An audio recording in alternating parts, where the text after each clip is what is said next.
start to develop more of the understanding of periodization. Sounds good. All right. In terms of periodization, we spoke about the concept in that previous discussion that really what periodization is the planning of how you apply stress to an individual, whether that be in a performance setting, whether that be in a rehabilitation setting, to try and have the maximization of whatever outcomes you're trying to get, whether they be injury deficits or performance deficits or performance outcomes to occur at a particular time point. Yes.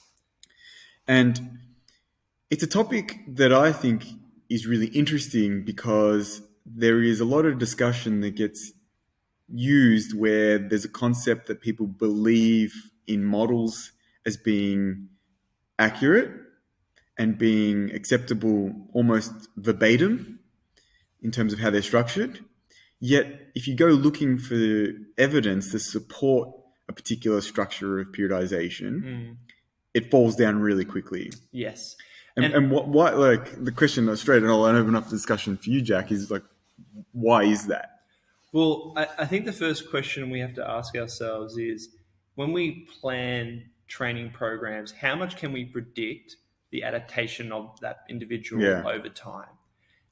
And there's a difference between... That inherently is the central problem, isn't it? Oh, absolutely. When you write a training plan or a rehabilitation plan, you are using the basic assumption that you can predict what the outcomes are going to be. And that in itself is extremely flawed. Well, for any person that's worked in sport with athletes, you see that time and again, that you don't predict what's going to happen, whether it comes from a performance standpoint or from an injury standpoint. Now, it doesn't mean you... I think let's put the caveat in straight away. If you've worked with someone for a long period of time and you've got lots of information that you've collected in terms of how they respond to training, how they respond to rehabilitation, how they respond to certain types of exercises, you tend to start developing a greater understanding of what the probability of outcome will be. Yes. Right? But it's never 100%. It's not like, if we do this, we will get this outcome.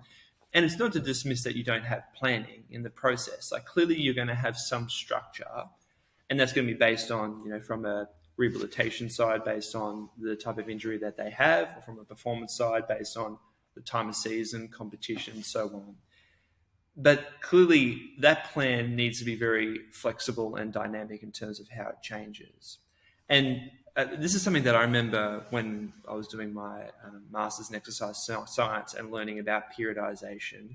And to be fair, like if thinking about criticizing someone like Greg Haff, who obviously it's an area that he has a lot of knowledge and interest. It seems like he's very curious about the whole, periodization modeling and how it works. And he was obviously contributed to Bomper's book. Yes. So for those people who are interested in getting a good foundational understanding of the theoretical foundation of periodization, I'd recommend that you read Bomper's book. And so, like, for those of you who are unfamiliar with periodization, it's essentially creating a plan for, I think you actually provide a good definition, John, of planning out stresses essentially over time.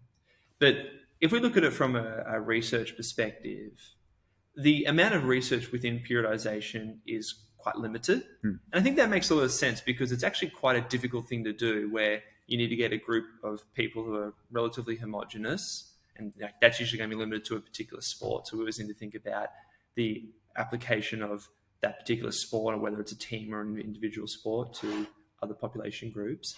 And it might be only for a very narrow time period.